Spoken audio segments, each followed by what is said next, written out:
that moment? Oh, yeah, yeah. At least once a day. So take on. Is anybody online, Jen, or no? Aisha asked me for the I know link she did. I'm earlier, not sure she's going to show those. but I don't know if Yeah, she spoke to me this morning. Ah. Yeah, and then she asked me about it, so, yeah. She said good luck with the presentation, so maybe she's not coming.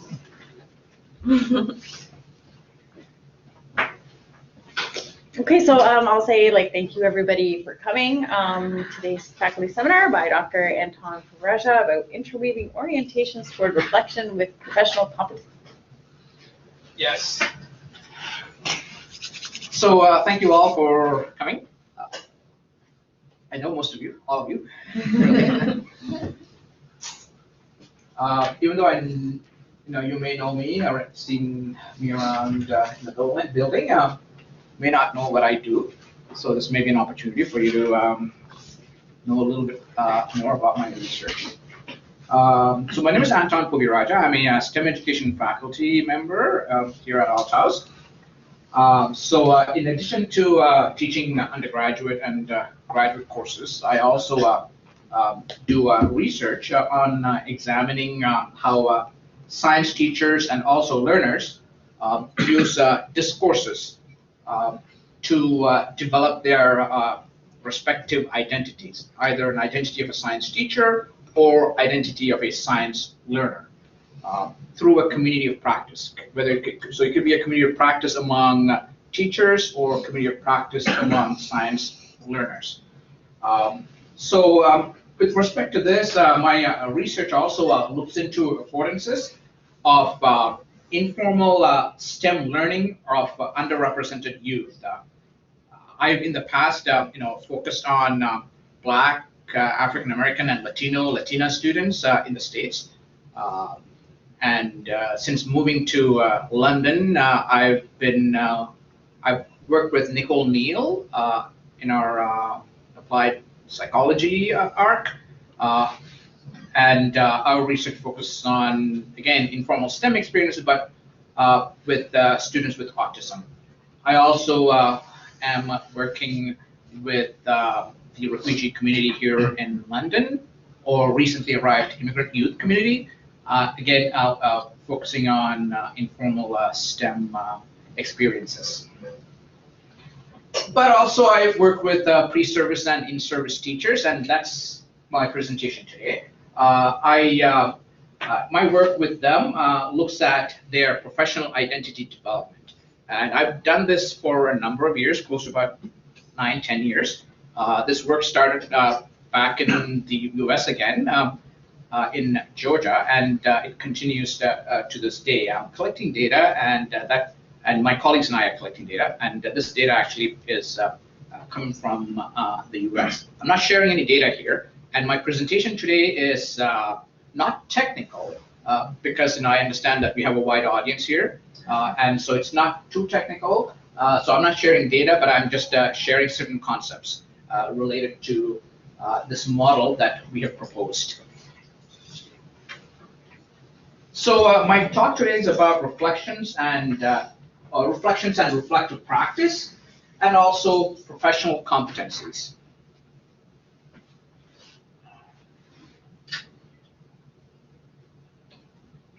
So very briefly, reflective practice. Most of us are familiar with that term, and we may have done this, in our schooling, or as as professionals. We may be thinking, we may be, really, practicing reflective practice, let's say. But just to get us started, I want us to think about, reflective practice as maybe it's a thinking about a certain event or a situation that you experienced, and then maybe reprocessing it in your mind, and reprocessing it to make some kind of sense of it, and then possibly learn from it. And let's keep that as a temporary definition of reflective practice, and I'll give you more of a solid definition a little bit later on. So that's our idea of reflective practice: thinking about an event that you've experienced in a professional context or event, professional situation, and then learning from it, hopefully. And the other component that I'm introducing or bringing together in this model is professional competencies. So professional competencies are attributes that are unique to a professional, to a profession. So an individual who belongs to a profession is expected to have certain professional competencies so that they can be proficient, successful. They can also accomplish the needs or the demands of the profession. So what does that look like? A grid. A grid? Something woven. Something woven? Woven reality. Connection? Connections, yeah. So thinking back to this, the title. Oh, he is a woman. Okay, yeah. So we're interweaving. So the idea is to interweave notions of reflection or reflective practice with professional competencies.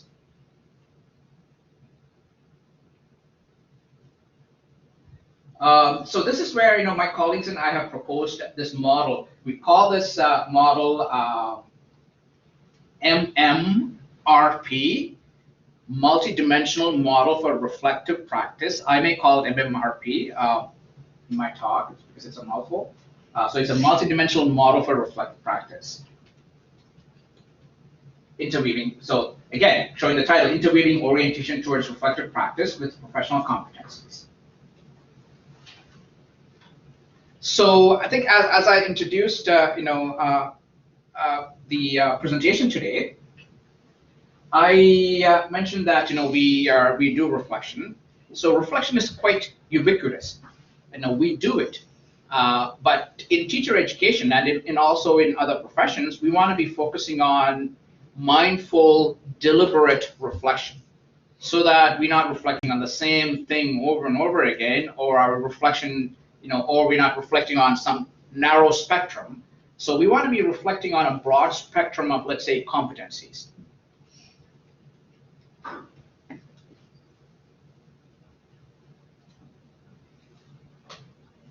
So in teacher education, we have, a good component of teacher education is reflective practice, but also in other caring professions, we also have reflective practice as well. In nurse education, nursing education, in any kind of therapy, medical therapy, like physiotherapy or respiratory therapy, all these. So caring professions include reflection as a important component in their programs.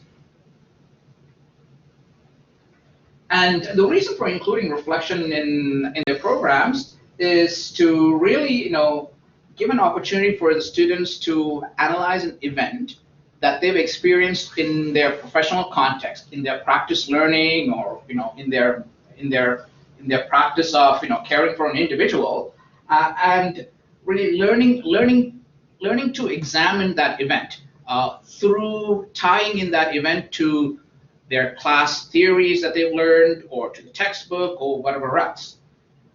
But does it really happen that way?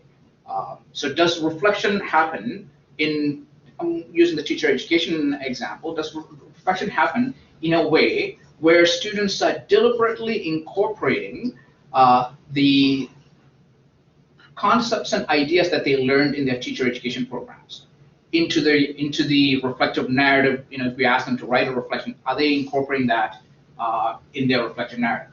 And even if they are is it broad enough, or are they just focusing on one particular or two particular aspects? Even from my own experience, I've had students over and over again reflecting on one or two aspects of the course. Maybe it's classroom management or inquiry teaching. And initially our students, reflect at a, very, narrow, but also at a superficial level. So it's narrow in terms of the ideas or concepts that they, bring into their reflection, but the depth is not there in the reflection. And the reason for that is, the students are not scaffolded to reflect. often what happens is that students are given a form or given an assignment, reflect on, and left at that, and not necessarily scaffolded about subsequent steps. Well, good that you reflected on this. Now, what about, or what are some of the next steps in terms of sophistication and whatever else? So here's a quote from Dewey.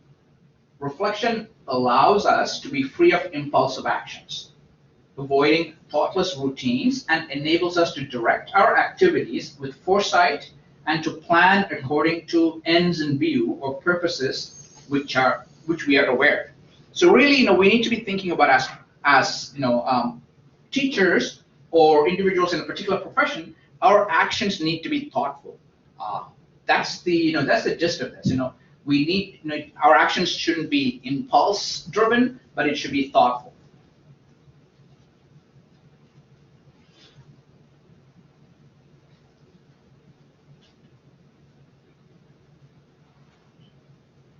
So practicing to reflect in professional education programs enables us to interrogate and really integrate complex professional competencies. But as I said before, does it actually happen? Do students really interrogate and integrate complex professional competencies? As I said before, it doesn't necessarily happen. Predominant practice from literature and also from our experience. I use the word our because it's not just me, and I have colleagues that I work with in this research. So our experience is that professional programs do not purposefully or mindfully facilitate any kind of encouragement with students to reflect on a wide spectrum of professional competencies.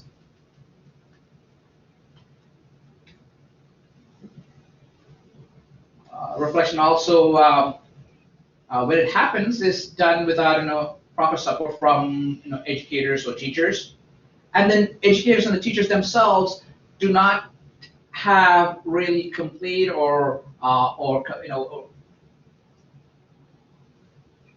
complete understanding, I would say, of what reflection is and how to scaffold reflection as well, and how to provide feedback as well. So given some opportunities for students, what could happen is that they are focusing on just retelling. It almost becomes a log, a diary of what happened, and not necessarily trying to connect it to things that they've learned in the class, or connecting to their personal philosophies about teaching or whatever else, and even connecting it to future actions in terms of what they would like to see different in moving forward. So we don't quite often see that in students' reflective writing.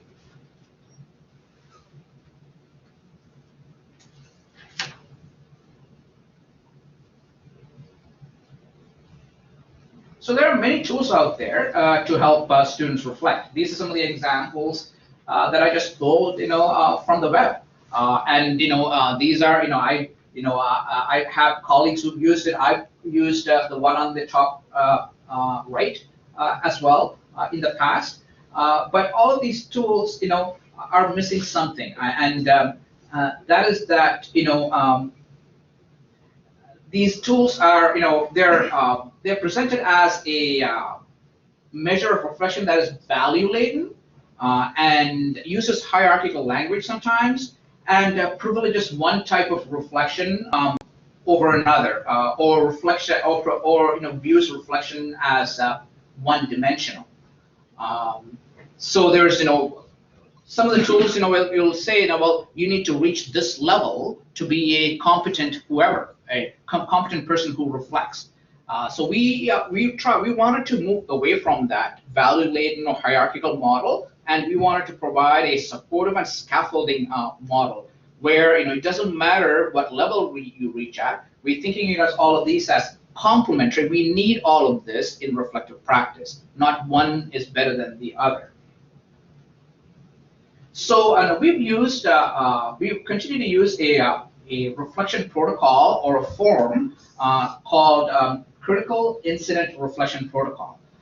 This has a history in terms of where it began. It started off, I think, in the U.S. military training pilots, and where back in, I guess, in around World War II times, pilots were, learning to fly, and they would come back and reflect on their experiences, and they used some kind of a protocol to, figure out how to change their maneuvers and things like that. And it kind of emerged from that. But it's nothing. What we use right now is nothing related to that, but that's where it started off. So, early in our practice and in our observations of programs, we've seen inconsistent, arbitrary, and sometimes haphazard ways in which feedback was given to teacher candidates. So we sought to develop a better way to gauge students' teacher candidates' reflections and to provide scaffolding and appropriate feedback. So we created a reflection protocol called the Critical Incident Protocol. And this allowed students to be scaffolded. This allowed us to scaffold students' reflection, and also allowed them to deliberately examine certain aspects of their practice.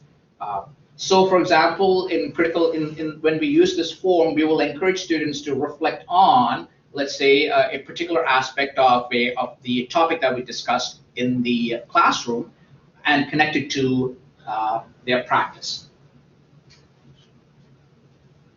So, we consider the Critical Incident Protocol to be a useful tool for learning to reflect, and also to research about reflection, and for teacher professional development. So I've used this tool in all three contexts. So I've used the CIR tool with my method students, where I ask them to reflect on their practicum experiences and whatever else. And it's just not practicum experiences. I ask them to reflect on their practice teaching experiences in my methods class itself. So they use that protocol to reflect. But I also use this protocol as a research tool to collect information about their reflection. And I analyze their reflections using discourse analysis, or you can use any other analytical method. And I look for identity development. How are they creating this identity of a science teacher? So an example of that is I would have a series of reflections from a particular teacher, let's say, from the beginning of their beginning of the program to their induction years, let's say over 3 or 4 years. And I can see the depth of their reflection, change in their reflection through the years. And that's how I can make certain assertions about how they developed a certain notions of being a science teacher. So I use it as as an instructional tool in my classes, as a research tool. But sometimes I've also used it as a teacher professional development when I'm doing workshops and whatever else.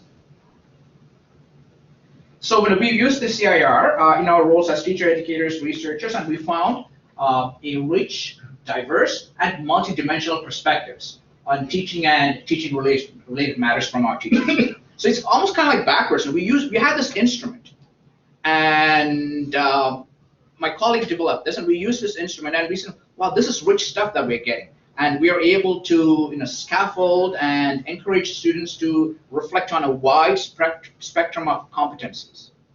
Then we said, well, with this, how do we leverage this into some kind of a theoretical model?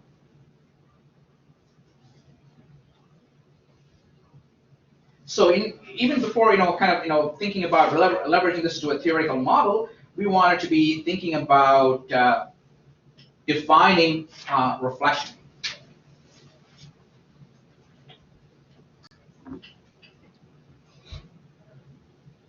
So looking at all of this bunch of definitions of reflection in the literature, we came up with our definition of reflection as this.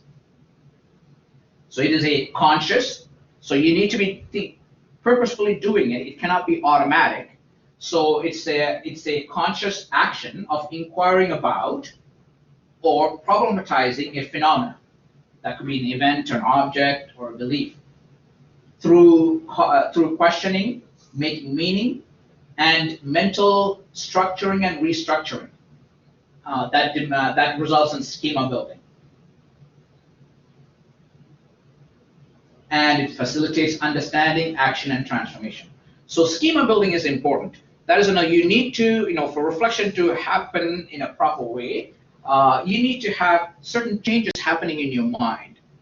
So we want to say that it has to result in some kind of schema building, and then it also facilitates understanding. You need to have some kind of a better understanding after your reflective process.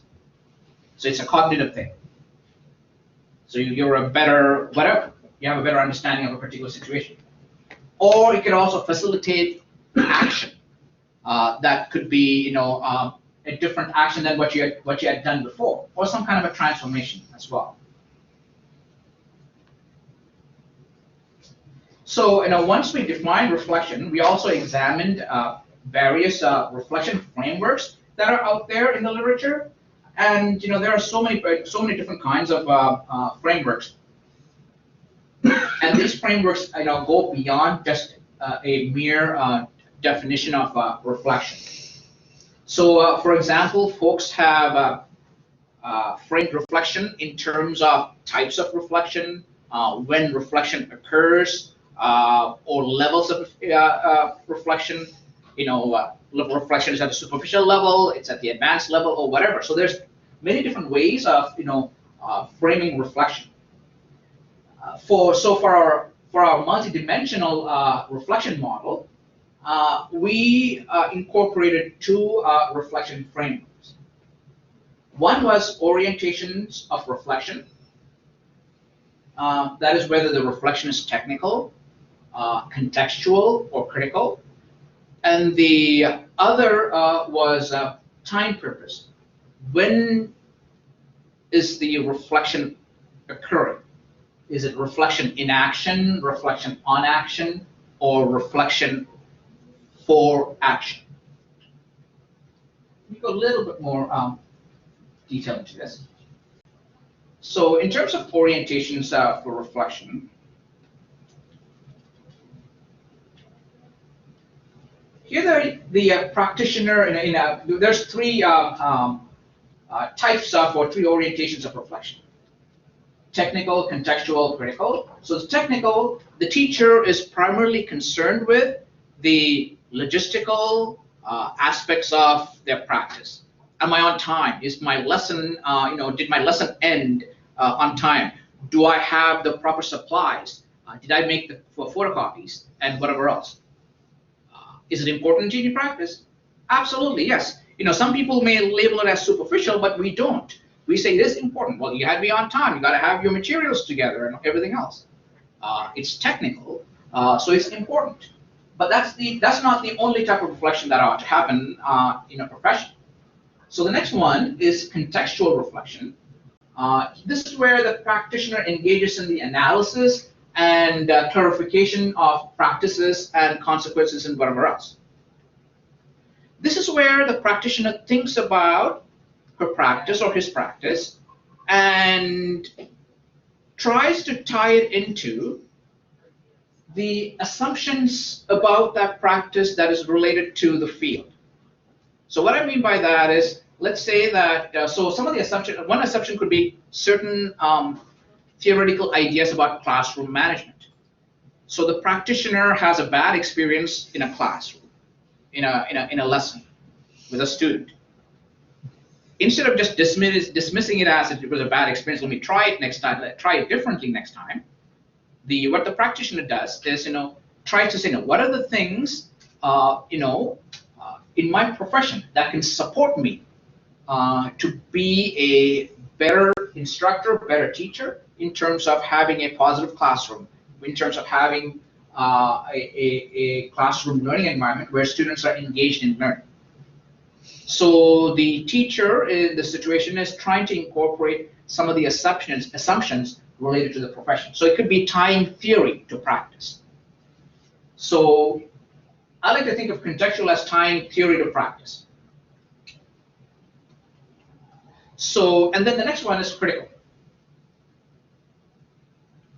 So in critical, the practitioner questions larger societal ethical positions, political dimensions of their work. Power relations the teacher would have among with the student, or the power relations that the teacher, the principal, and really the students have amongst each other. So one of the questions could be, I think I have it here, are there social structures in the school environment where my students are not getting access to equal resources? One of the things I still remember from reading one of my students' reflection is my student, a teacher candidate, was a white male, and he was teaching African American female students. And in his reflection, he is inquiring about how his position as a male and a white teacher impacts these female African American students in science learning, and his tone and whatever else. So that goes beyond technical reflection, and it kind of touches on the contextual if you wanted to really think about critical pedagogy and whatever else, but it also goes towards critical reflection, really questioning larger issues related to power and gender and class and everything else.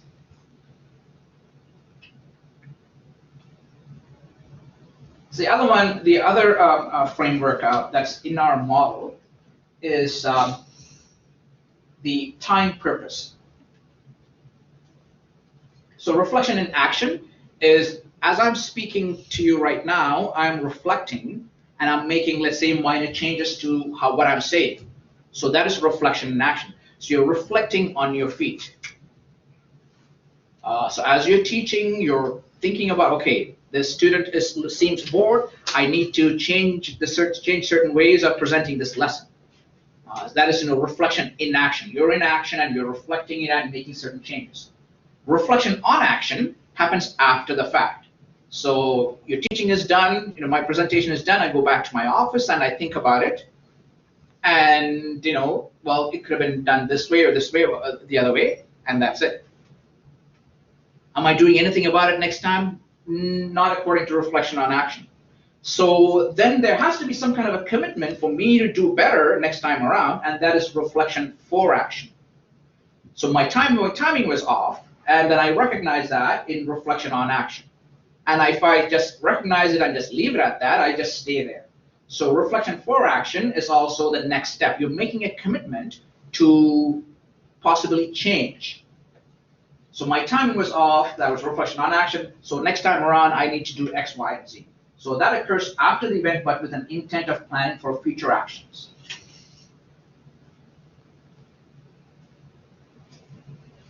So that was, now let's go on to professional competencies.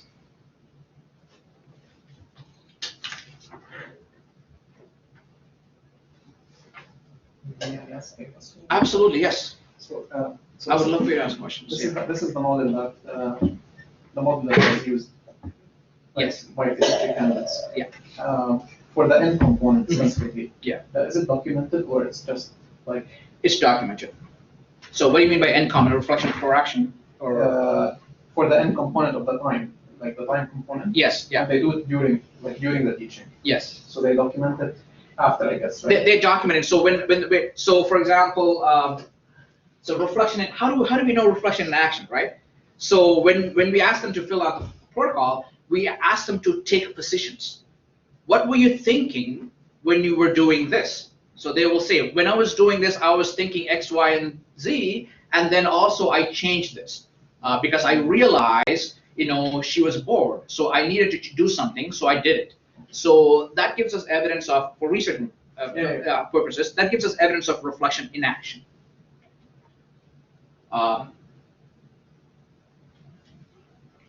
Yes. I'm guessing that you were drawing on shown. Yes. Anyone else? Sean and Van Manen. Van Manen. Van Manen, yes. I have a Hi there, I'm listening in. It's Aisha. Hi, Aisha. Hi, how are you? I'm just wondering, Sorry, I didn't know. are we posing questions now or at the end? At the end, but feel free to jump in too. Okay, So I should go ahead. please do. I have one, but I'll save it for the end. Sure. Okay. Yeah. So the next part of the model is now that's that one weave, right? Now we have to weave the competencies. So this is the professional competencies I'm going to speak briefly about. So professional education programs are largely competency based. So it's not just teacher education, but any other professional competency based, where students undergo education and training in knowledge, skills, and attitudes related to effective practice. So, like we said before, without intentional emphasis on professional competencies as a complementary and inclusive component, reflective practice models, they miss opportunities for scaffolding and supporting students' growth as professionals.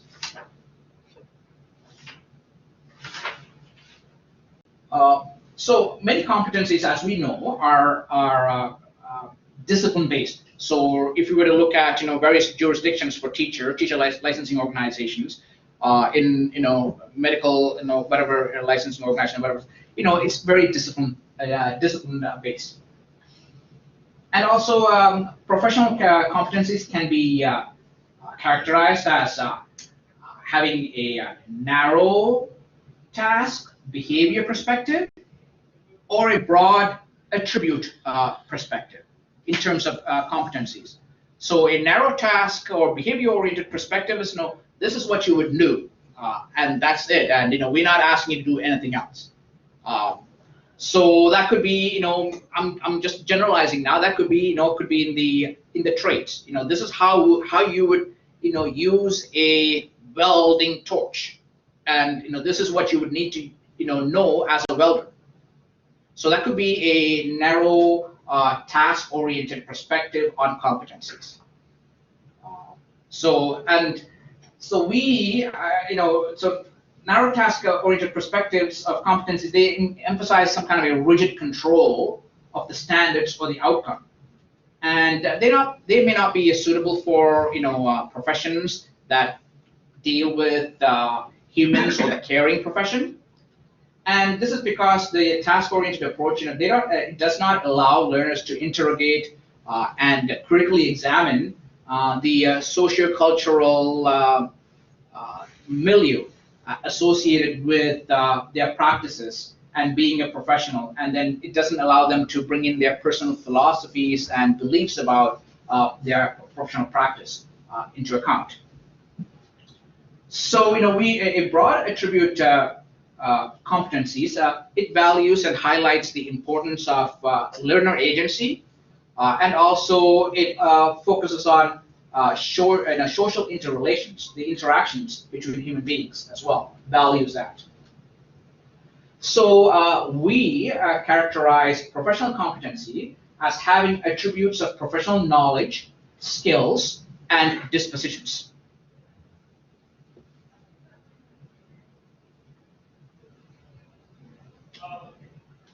So let's, again, briefly, hopefully, look at each one of those.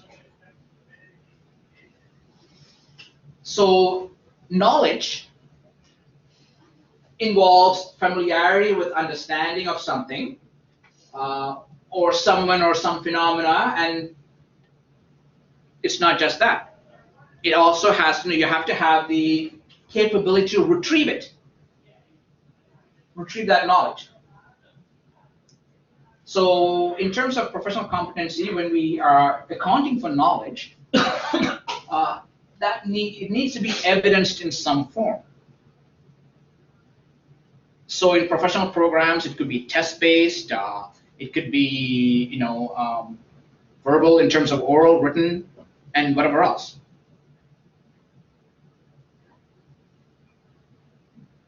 And I think most of us will agree that just knowledge is not going to be enough. It's not going to cut it. So I may know how to probably juggle. right? At the conceptual level. At the conceptual level. And I can't even, catch a ball, right?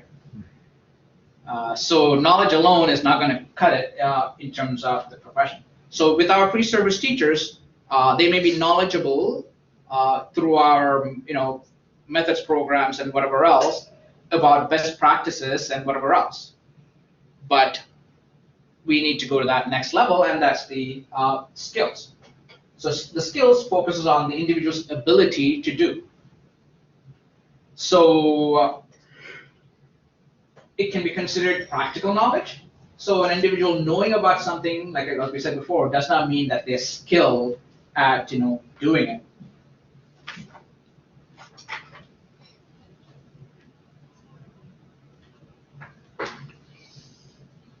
And the third one is dispositions. What do you think about this? I want you to maybe think about dispositions and tell me from what you read, what it is, and maybe through an example. Yes. I get where you're going with that, Mhm. but I think when it comes to expertise, Mhm. it largely becomes automated and unconscious. Dispositions. Okay.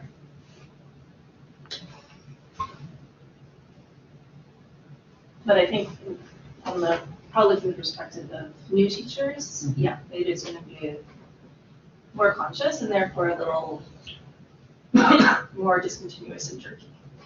It's not going to be as smooth a pattern of behavior. Sure. Let me present you an example, and this is actually from one of our teachers. So she's a biology teacher, and she needs to follow the curriculum that was mandated by the state back in the U.S. And one of them is to teach evolution. So year after year, she kind of skims over evolution in teaching her biology course, or the biology section of her science class, actually. So her disposition for the teaching profession or the science teaching, particularly skipping over certain things that that she thinks is not appropriate, because it kind of tells us about her disposition as a science teacher. Similarly, I read in literature, and we actually citing it in our article, a nurse who treats patients differently based on their socioeconomic status shows a certain type of disposition that may not be suitable for the profession. The example that we cite is a person, a homeless person brought into the hospital, and that homeless person is treated differently or triaged differently than a person who was, who walks him or herself to the hospital and, looks affluent. So those are dispositions. So in terms of, dispositions, what we say is that while knowledge and skills are important, having them, alone and will not ensure that they will be used and even used appropriately. So disposition, we say, is a tendency to exhibit frequently, consciously, and voluntarily a pattern of behavior that is directed to a broad goal. So in terms of teaching, certain dispositions are, like Mary said, it could be automatic or subconscious. Later on, you become proficient at it. But and you have to be careful too. Certain, bad dispositions can also be automatic and subconscious as well. So in terms of teaching, some good dispositions could be, related to caring, fairness, respect, having a positive attitude, maybe reflective practice. So again, we're bringing the competencies and reflection together through this weave. So I present you the multidimensional model.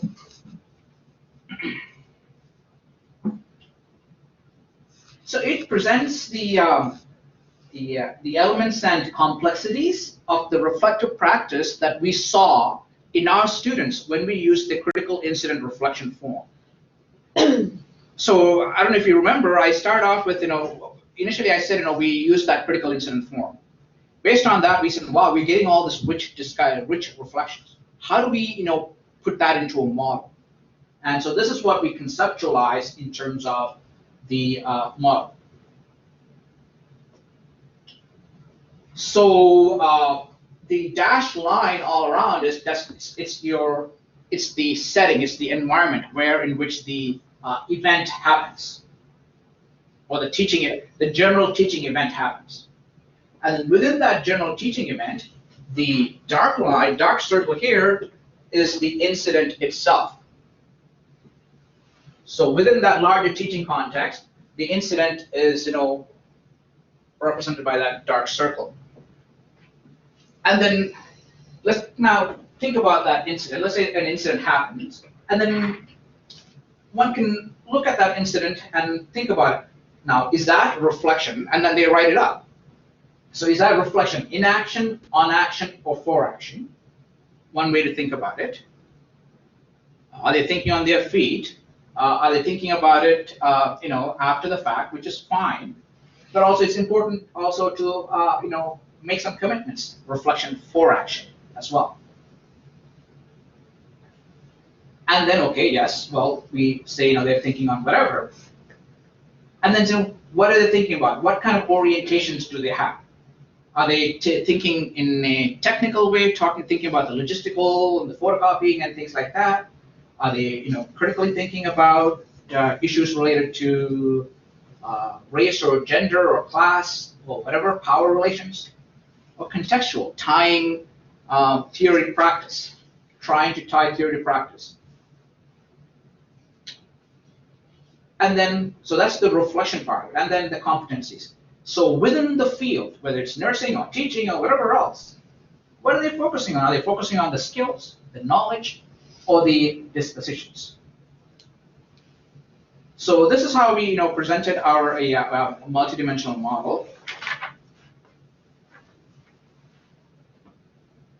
And a quick overview of what we mean by domain and dimension. So domains are competency, orientation, and time frame. And each domain has has 3 dimensions. Competency has knowledge, skills, and disposition. Orientation has technical, contextual, and critical. And time frame, reflection in, on, or for action. So what we say is that ongoing professional growth of learners requires self-directed reflection that informs one's developing expertise. So our aim is not just to use this in the classroom setting, but our aim is for us to really develop teachers or have teachers reflect in a broad spectrum, and that needs to be scaffolded. Yes, we start off with in teacher education or whatever else, but we want them to be self-directed in terms of reflection. But in order for them to be self-directed in terms of reflection, they need to know how reflection should look like in a professional setting.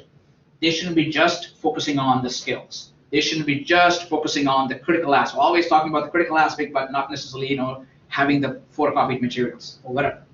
So it has to be complementary. It's got to be the technical, it's got to be the contextual, it's got to be the critical. It's got to be the skills, it's got to be the knowledge, it's got to be the discussion. So our work seeks to increase the reflective agency of teachers through a protocol, that's the CIR protocol, that guides reflection on specific events, and a model, that's a theoretical model, that broadens one's perspective on the incident. So we believe that the model and the protocol together has a potential to support reflective practice and professional development in a variety of fields apart from our work in teacher education. What we say, our work so far has been in teacher education, but we say that We looked at it, we examined it, we talked to other educators, nurse educator especially, and they said, well, this could work in their classes and in their profession as well. So our recent manuscript is just not necessarily going into teacher education. It's actually going into something. It's going into a professional education term. Thank you, and these are my collaborators, Lori Brantley Diaz and Mike Diaz. They were here a couple of years ago at Western. I brought them here through your office, I think, for a speaker series, I think. Yeah. Questions? Thank you.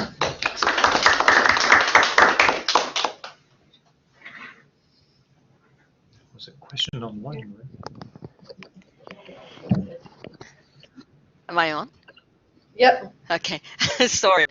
So thank you for that, Anton. It's quite interesting, and I like the fact that it transcends all practices, not just teaching practice. One question I had for you from a teacher perspective, so as an educator, so this has been highly debated in science education, and one portion of your reflection having to do with the political dimension. Is that our role to politicize students and bring about agents of change? Where do we actually stop? And in the reflection, how do you actually guide the participants, or do you? Very good question, Aisha. So yes and yes and no, and the reason I'm saying yes and no is that as a practitioner, as a teacher and a teacher educator, I would say yes. You want to politicize certain things. You want to be examining things through a critical lens. But we're not prescribing this is what you ought to do, because it goes across multiple professions. And each professional body has their own competencies and whatever else in terms of knowledge, skills, and dispositions. So if you were looking at teacher licensure programs and looking at licensure programs, and knowledge and skills are pretty basic, but then dispositions, certain licensure programs or certain boards, conservative boards, I'm again going back into the U.S., may not really like to have teachers thinking about their practice in terms of the political dimensions. Yeah, so two examples that come to mind is, it's evolution and abortion. Exactly, and just as a side note, the county that I work with, Cobb County, they actually put stickers of disclaimers on their science books saying evolution is whatever, and there are other ways of thinking about this. So they asked teachers to put these disclaimers, but that doesn't necessarily stop teachers from reflecting in a political way. They may not. They still have to, let's say, follow protocol or follow certain policies of their district. That doesn't necessarily stop teachers from thinking about their practice and thinking about their place in the district as well. Do they belong in the district? Do they still want to be working for something, for someone or some entity that they have strong opposition to in terms of philosophically or ideologically? So I would say yes to that, but then it may or may not translate into the classroom possibly, because even here in the faculty, I interrogate issues related to race and oppression and power, but I may or may not be translating that into actions. But that shouldn't stop us from thinking about it, and that shouldn't also stop us from teaching our teachers to think about it as well. Good stuff. Thank you. Yeah. Hi, Lily. Hi, Mo. I'm seeing all of you guys. Hi. Hi. Oh, we're in camera. Wow. Yeah, I'm not on camera because I'm teaching in my robe. No, I'm kidding. No. Thanks, Jen, for putting this so that I can actually join through live stream. Yeah. No, I'm glad you could make it virtually. Yeah, virtually. We're getting killed here with snow. Okay. Wow, okay, we haven't got it here yet. Yeah. Oh, I live in the north end, so we've been snowing since last night. Okay. Rusty? Yeah, I think it's more practical. I'm just curious about the CIR protocol. You mentioned that students usually tend to, when they reflect, the reflection is kind of superficial or very narrow. Right. My understanding is that a CIR protocol is designed to scaffold that reflection. Right. Is If I it can some just sort of pass a that around to you. checklist? What does it?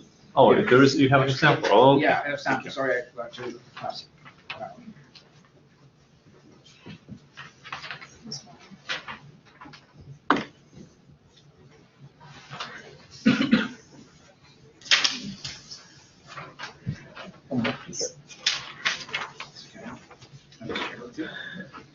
So in the CIR protocol, I didn't want to go through it in the presentation because I was going to go over time.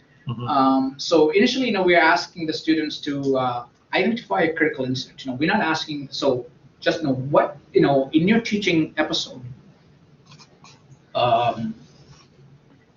identify one incident that made you step back and say, this is aha, or oh, or whatever, something that surprised you, startled you, whatever, the critical incident, and then reflect on that particular small piece of that incident. So that's the first part of it. What is your, what is the critical incident? So we are asking them to describe that. And then the second part is to describe the emotions, because the emotional part is very important. So second part is to describe the emotions when that happened. How did you feel when that incident happened? Did you feel happy, sad, surprised? Were you scared? You didn't know what to do, whatever else. And the third one is very important, for us. Take on perspectives. What do you think the student was feeling at that time? So if I had an incident with you, for example, what did you feel at that time? At the same time, what were the neighboring students feeling at that time? So that perspective taking is important. That's the scaffolding. Sometimes teachers don't think about it. They're only thinking about themselves and not necessarily thinking about what the student is feeling, and also others. So if I'm talking to you and if I'm putting you on the spot, right, you may act in a certain way. I may not recognize it unless I am scaffolded to think about how you would feel or how you're feeling at that time. How are others in the classroom feeling? How would the parent feel in this situation, for example? And then knowing all of that, we have a section called Addressing Diverse Learners. That's a fluid section for us. This is where we scaffold various competencies from our methods program or methods course into this. So here in this instant, we wanted the teacher candidate to talk about the incident through the lens of addressing issues related to diverse learners. And then the next one is, what is your position? What are some of your personal beliefs related to this? And then also, when we talk about personal, but also we wanted to also tie in ideas that they picked up from class, textbooks, and whatever else. What is your position on this? And then actions. Now, knowing all of this, what are some of your future actions? So it's a, and then we don't just leave it at that. So we ask them to continue with that reflective process. We have to give feedback based on it as well. And are the data collected orally? Are these reflections done orally, or are they written? It's written, and I have folders and folders full of it that I'm hoping to analyze, and I haven't done it for research. But also, I have colleague Mike Diaz. Actually, teachers, when they're in the induction years, when they're teaching, they don't want to be writing stuff. So he's actually writing for them. He's actually interviewing them based on this protocol, and he is recording it and transcribing that information. Yeah, I was thinking that interviewing could be in some way more effective, or it can elicit more in-depth data because you can ask follow-up questions. With these, it's kind of very exactly standard.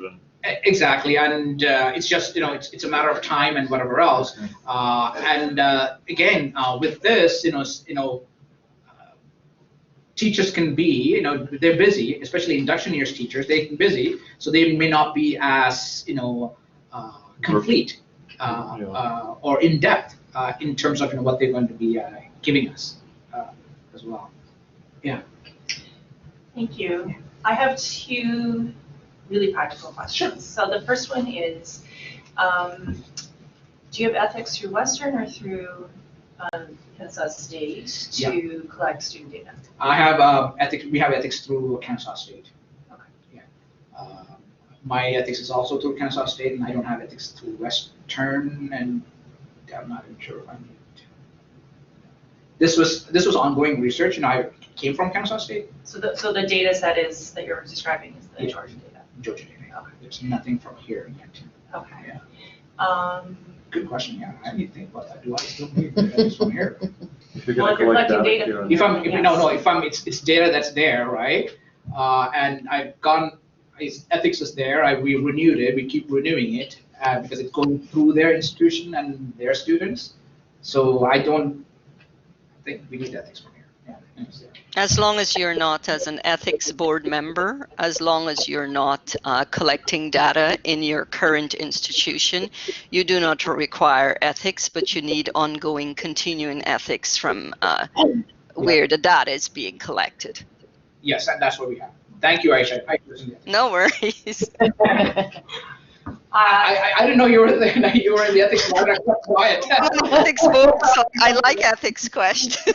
Command me on something. Well, it's great, because my follow-up question, Aisha, is because I'm working on an ethics application now to collect data in our mentor program. So, and the follow-up question is just about, so I think in the mentor program, what we're trying to do is really focus on the reflection for practice piece and the integrating theory and practice with teacher candidates with practicing teachers. But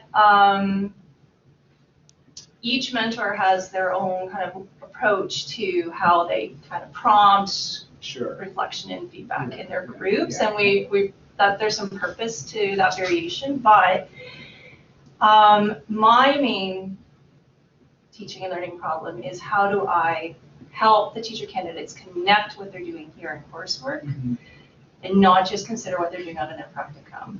Right. When they're talking about things in their mentor groups. So if this is something that you're doing in your courses, then that is something that I would like to be able to talk to the mentors about so that they can prompt, we know that you're working on CRI with Dr. Puvirajah, talk to me about that. Are you aware of other kinds of forms of reflection that other instructors in the faculty are using with their students? No, I'm not aware of it. And then it's also, I don't know if it's a problem, but it's an issue where, like you said, that I'm not even sure if reflection in the methods class happens across all the instructors. I think it's a bit ad hoc. Yes. So exactly. so it's not guided reflection, and there isn't a framework that with opening lines where they can continue with prompts. So I think it's pretty ad hoc where, Yeah, because I teach a course and I do my own kind of brand of reflection. Yeah. But I know that I don't even call it that because, for context, a couple of years ago, when Dr. McNay was the associate dean, the feedback from the students that she shared with the instructors was the students are complaining there's too much reflection going on. So we know it's important, just call it different things. So there's that issue as well. Yeah, I can definitely, agree that, it has to be mindfully incorporated into the programs.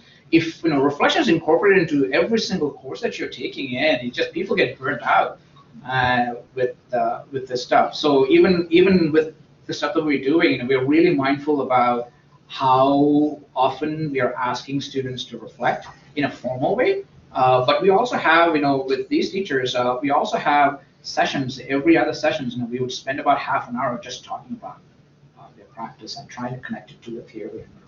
Yeah. yeah. Like that's what I'm trying to engage in the mentor program is, let's not create another set of work for you. Let's take what you're doing Sure. and work on it together. Yeah.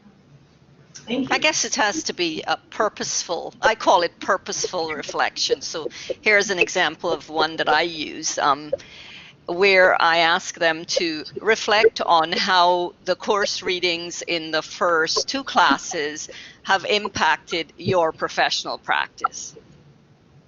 And they have to do it like in a 5-minute video or something, where they don't feel the onus is on, I have to keep writing. And I find they've really had good uptake with it, because I think they're enjoying making a little video or talking about it rather than writing about it.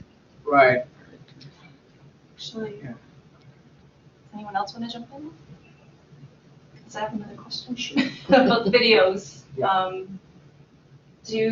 Are your current students making videos for teaching that they could bring into their mentor groups to talk about? I'm not teaching.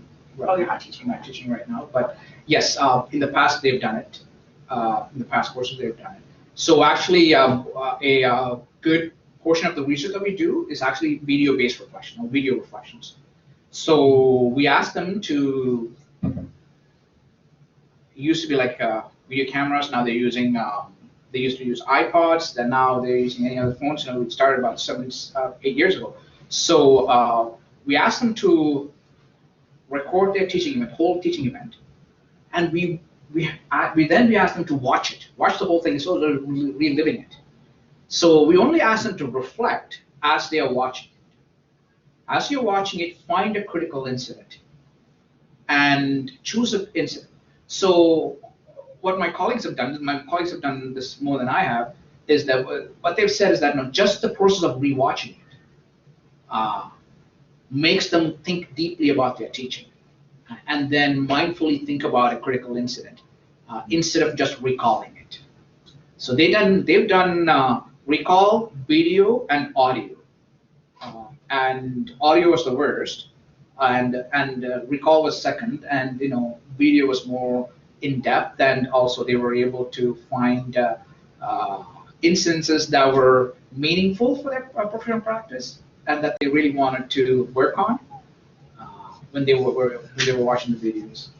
But it was time consuming. They didn't like it too much. Yeah. Yeah, it's a vast amount of data, but it's so rich. Is that where the multimodal piece comes from? Exactly. Yeah. Thank you for attending. Thank you. Thank you. Thanks, guys. Bye.